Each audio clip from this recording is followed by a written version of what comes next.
আসসালামু আলাইকুম সবাইকে। আমরা এই ভিডিওটিতে এসএসসি ফিজিক্সের সপ্তম অধ্যায় তরঙ্গ ও শব্দের চট্টগ্রাম বোর্ড 2026-এ আসা এই সৃজনশীলটা সলভ করব। দেখো কি বলছে।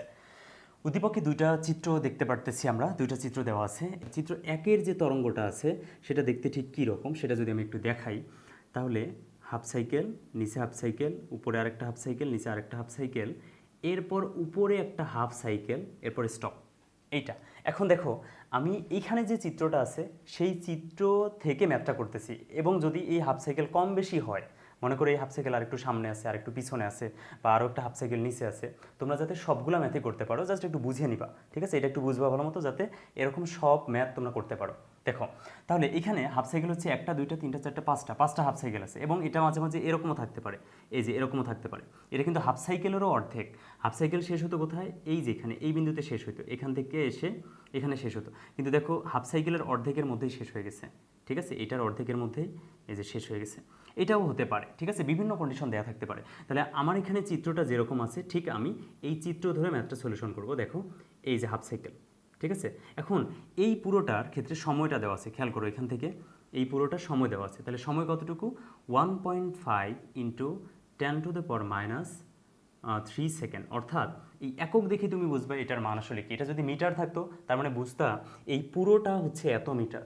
সেকেন্ড দেওয়া আছে, তার মানে এই তরঙ্গের উপর থাকা কোনো কণা এই বিন্দু থেকে যাত্রা শুরু করে এই বিন্দুতে আসতে তার সময় লাগবে 1.5 ইন্টু 10⁻³ সেকেন্ড। এটা দেওয়া আছে, এটা বুঝে নিতে হবে।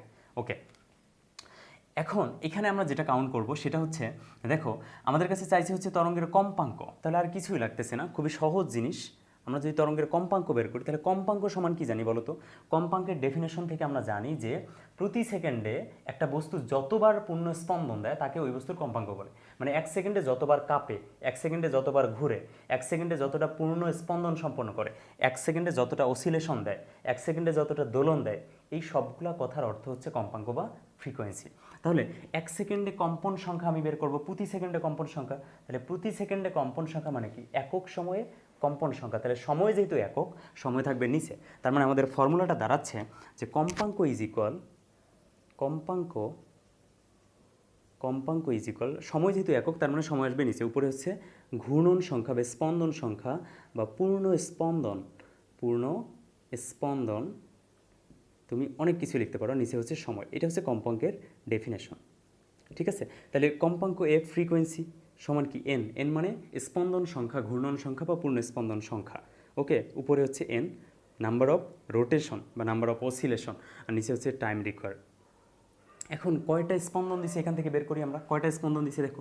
স্পন্দন মানে কি? একটা পূর্ণ স্পন্দন মানে একটা বৃত্ত সম্পন্ন করা। মনে রাখবা, একটা পূর্ণ স্পন্দন মানে একটা বৃত্ত সম্পন্ন করতে হবে আমাকে। তাহলে বৃত্ত সম্পন্ন না করলে দেখো এখান থেকে যদি আবার আগের জায়গায় আসতে চাই তাহলে একটা বৃত্ত তৈরি করা লাগে না? যে জায়গা থেকে যাত্রা শুরু করছি আবার সেই জায়গায় আসতে চাইলে একটা বৃত্ত তৈরি করতে হবে, এটা মনে রাখবা। তাহলে এই যে হাফ সাইকেল, আবার এই যে এখান থেকে হাফ সাইকেল, তাহলে এখানে আসার পর কিন্তু একটা বৃত্ত হয়ে গেল, এই যে অর্ধবৃত্ত, আবার অর্ধবৃত্ত। তাহলে এই পুরোটাকে আমরা বলবো, এইটাকে বলবো একটা পূর্ণ স্পন্দন। এই অংশটুকুকে বলবো একটা পূর্ণ স্পন্দন, যেটাকে আমরা ল্যামডা দ্বারা ডিনোট করতে পারি। তাহলে এখানে একটা পূর্ণ স্পন্দন, আবার হাফ সাইকেল, আবার হাফ সাইকেল, তোমরা বৃত্ত গণনা করবা, বৃত্ত। তাহলে দেখো এখানে একটা পূর্ণ স্পন্দন, এই দুইটা মিলে একটা বৃত্ত, এখানে একটা পূর্ণ স্পন্দন, তাহলে দুইটা পূর্ণ স্পন্দন। আর এই যে হাফ, তার মানে দুইটা স্পন্দন প্লাস অর্ধেক স্পন্দন, মানে 2.5টা স্পন্দন। তাহলে আমি লিখবো উপরে 2.5টা স্পন্দন, ঠিক আছে? আর নিচে হচ্ছে সময়, কতটুকু সময় লাগছে? 1.5 ইন্টু 10⁻³ সেকেন্ড। বোঝা গেল এটা? এখন যদি আরেকটু বেশি থাকতো, খেয়াল করো, মনে করো আরেকটু বেশি আছে, থাকতেই পারে। আরেকটু বেশি যদি থাকতো, এখান থেকে মনে করো এইটুক পর্যন্ত আছে। এখন এখান থেকে যদি এইটুক পর্যন্ত দেয়, খেয়াল করো এইটুক তো নাই, আরেকটা অর্ধবৃত্ত কমপ্লিট হওয়ার আগেই সে থেমে গেছে না? এই যে এখানে থেমে গেছে, তখন কি হবে? এই যে দেখো অর্ধবৃত্ত গণনা করবা, 1 2 3 4 5, পাঁচটা অর্ধবৃত্ত। তাহলে একটা স্পন্দন, দুইটা স্পন্দন, 2.5টা স্পন্দন, এবং এটা কি হবে? এটা হচ্ছে হাফের অর্ধেক, হাফের অর্ধেক। তার মানে এটা হচ্ছে 0.25, 0.25। খেয়াল করো, হাফের অর্ধেক না, তার মানে 0.5-এর অর্ধেক। তাহলে 0.5-এর অর্ধেক হচ্ছে 0.25, তারপরে 0.5। তাহলে 0.25 আর 0.5 মিলে 0.75, আর এখানে আছে দুইটা, তার মানে 2.75। সেক্ষেত্রে হতো কত? সেক্ষেত্রে হতো 2.75 উপরে, আর নিচে হতো 1.5 ইন্টু 10⁻³ এখান থেকে যা অ্যান্সার আসে এটাই হবে আমাদের অ্যান্সার। তাহলে অ্যান্সারটা কত বলো তো? মনে করো চিত্রটা যদি এরকম হয়, তাহলে অ্যান্সারটা হবে উপরে 2.75 আর নিচে হচ্ছে 1.5 ইন্টু 10⁻³ তাহলে মানটা আসতেছে কত 2.75 একটা দুইটা তারপর হচ্ছে 0.5 তার মানে 2.5 এরপর 0.25 হ্যাঁ 2.75 আর নিচে হচ্ছে 1.5 ইন্টু 10⁻³ আচ্ছা আমি দেখি কত আসে হ্যাঁ মানটা আসতেছে হচ্ছে 1833 ঠিক আছে 1833 এত কি ফ্রিকোয়েন্সির একক হচ্ছে হার্টস হার্টস মানে সাইকেল পার সেকেন্ড ঠিক আছে সাইকেল পার সেকেন্ড ওকে এই যে 1833 হার্টস দ্বারা কি বোঝাচ্ছে জানো এক সেকেন্ডে এই তরঙ্গটা বা এই ওয়েভটা 1833 বার রোটেট করে 1833টা হাফ এরকম 1833টা এরকম ফুল ওয়েভ তৈরি করে এই যে দুইটা করে তৈরি করে বুঝতে পারছো আচ্ছা আর যদি এইটুকু পর্যন্ত হতো তাহলে এটা থেকে অ্যান্সার যা আসে তাই ঠিক আছে বুঝতে পারছো আশা করি ওকে এখন আমাদের চিত্রমতে কী দেওয়া আছে তাহলে চিত্রমতে দেওয়া আছে এইটুক তাহলে চিত্রমতে যেহেতু এইটুক দেওয়া আছে এইটুকের ক্ষেত্রে কত 2.5 ডিভাইডেড 1.5 ইন্টু 10⁻³ যদি 2.5 হয় তাহলে অ্যান্সারটা কত আসে অ্যান্সারটা আসতেছে হচ্ছে 1666 1666 এত হার্টস ঠিক আছে এটা হচ্ছে অ্যান্সার তাহলে ঘ নম্বর আমরা বুঝলাম এবার দেখো ঘ নম্বর কী বলছে সো ঘ নম্বর বলছে যে দেখো একটা চিত্র দেওয়া আছে ঘ নম্বরে একটা চিত্র দেওয়া আছে তো চিত্রটা কি বলে চিত্রটা বলে বি অবস্থানে একজন ব্যক্তি আছে ঠিক আছে বি অবস্থানে একজন ভদ্রলোক আছে এই যে ভদ্রলোকের একটা ছবি আঁকলাম এই যে ভদ্রলোক এবং এখানে একটা রিফ্লেক্টর আছে বা প্রতিফলক আছে এই যে এখানে একটা প্রতিফলক আছে তো এখন সেই দিন বায়ুর টেম্পারেচার হচ্ছে 35°C 35°C এটা দেওয়া আছে এবং এই ব্যক্তি থেকে এই প্রতিফলক পৃষ্ঠের যে দূরত্ব এটা হচ্ছে 24 মিটার 24 মিটার ওকে এটা দেওয়া আছে 0°C বেগ কত 330 মিটার পার সেকেন্ড এটাও বলে দেওয়া আছে খুব ভালো কাজ করছে তাহলে দেখো সেই দিন বায়ুর টেম্পারেচার হচ্ছে 35°C এবং 0°C তাপমাত্রা বায়ুতে বেগ শব্দের বেগ কত 330 মিটার পার সেকেন্ড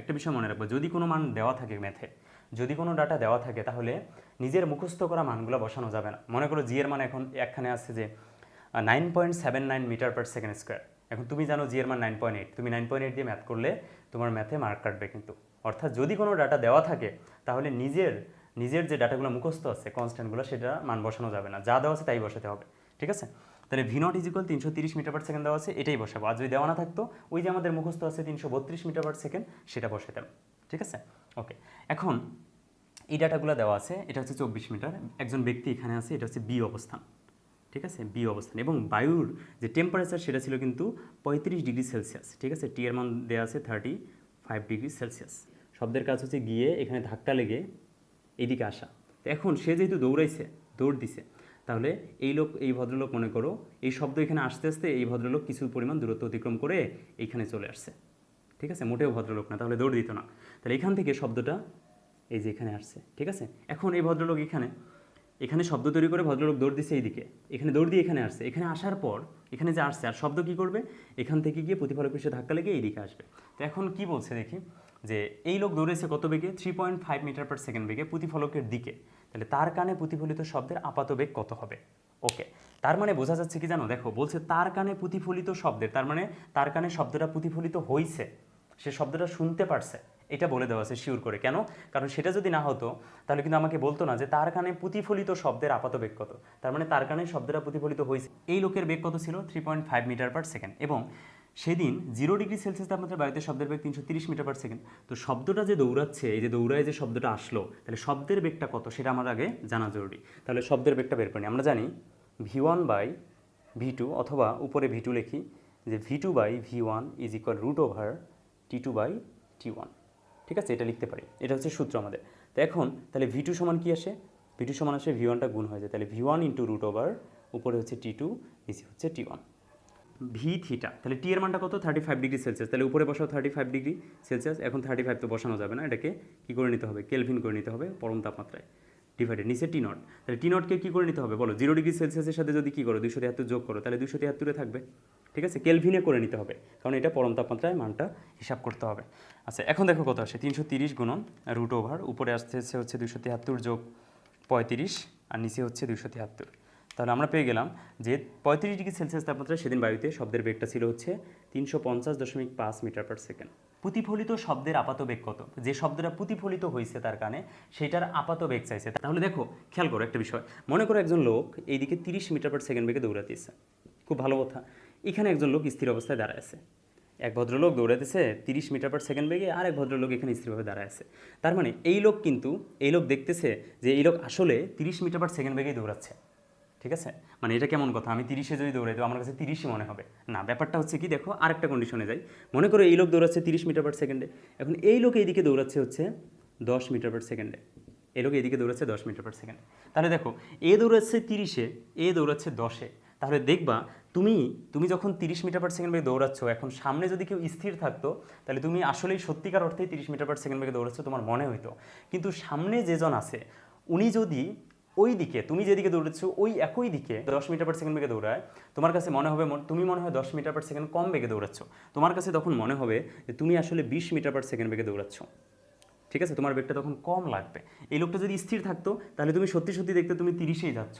আর যদি এই লোকটাও এইদিকে দৌড় দেয় 10 মিটার পার সেকেন্ড বেগে, তুমি দেখবা তুমি আসলে, তোমার কাছে মনে হবে যে তুমি 20 মিটার পার সেকেন্ড বেগে তার দিকে দৌড়াচ্ছ। এটা হচ্ছে আপাত বেগ।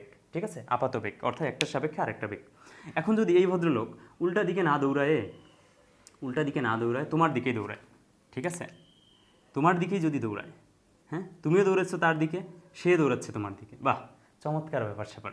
আচ্ছা, তো এখন এরকম যদি হয় তাহলে হবে কি, দেখো এ যদি স্থির থাকতো, তুমি যদি 30-এ দৌড়াইতা, তোমার কাছে মনে হতো যে তুমি আসলেই 30-এ যাচ্ছ। কিন্তু তুমি যদি 30 মিটার পার সেকেন্ড বেগে দৌড়ায়, এ যদি তোমার দিকে 10 মিটার পার সেকেন্ড বেগে আসে, তুমি দেখবা তুমি আসলে 30-এ দৌড়াচ্ছ না, তোমার বেগটা তখন তোমার কাছে মনে হবে যে আমি 40 মিটার পার সেকেন্ড বেগে দৌড়াচ্ছি। বুঝছো কথাটা? এটাই হচ্ছে আপাত বেগ, তোমার কাছে আপাত বেগ এটাই। ওকে, এই লোক দৌড়াচ্ছে কত বেগে? 3.5 মিটার পার সেকেন্ড বেগে। এই লোক দৌড়াচ্ছে 3.5 মিটার পার সেকেন্ড বেগে, আর শব্দ আসতেছে কত বেগে সেটা আমার জানা জরুরি। তাহলে শব্দের বেগটা যদি জানি, লোকের বেগ তো জানি যে লোক কত কত বেগে যাচ্ছে, তাহলে শব্দটা কত বেগে আসছে এটা জানা জরুরি। এই কারণে আমরা শব্দের বেগটা বের করব। তাহলে দেখো শব্দের বেগে যে উপরেরটা 350.5 মিটার পার সেকেন্ড। এখন বলো তো অতএব ওই লোকের কাছে আপাত বেগ কত হবে? তাহলে দেখো লোক যাচ্ছে এই দিকে, শব্দ আসতেছে এই দিকে। এখন লোক যদি স্থির থাকতো, শব্দ যদি 10-এই আসতো, বুঝো ভালো মতো, লোক মনে করি স্থির, শব্দ যদি 10 মিটার পার সেকেন্ডে আসতো তাহলে লোক দেখতো যে আসলেই সে 10-এ আসতেছে। এখন যদি লোকও তার দিকে দৌড়ায় 10-এ, তাহলে লোক দেখবে যে আসলে এই শব্দ আমার দিকে 20 মিটার পার সেকেন্ড বেগে দৌড়াচ্ছে। তার মানে কী করতে হবে, এই দুইটা এবার যোগ করে দিতে হবে। তাহলে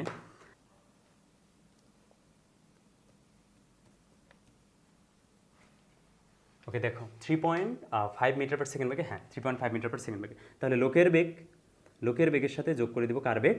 350.5 মিটার পার সেকেন্ড। ঠিক আছে, তাহলে এখান থেকে মানটা কত আসছে বলো? এটা প্লাস 3.5, তাহলে মানটা আসছে 354.016, 354.016 এত মিটার পার সেকেন্ড। এই তো এত মনে হবে লোকের কাছে।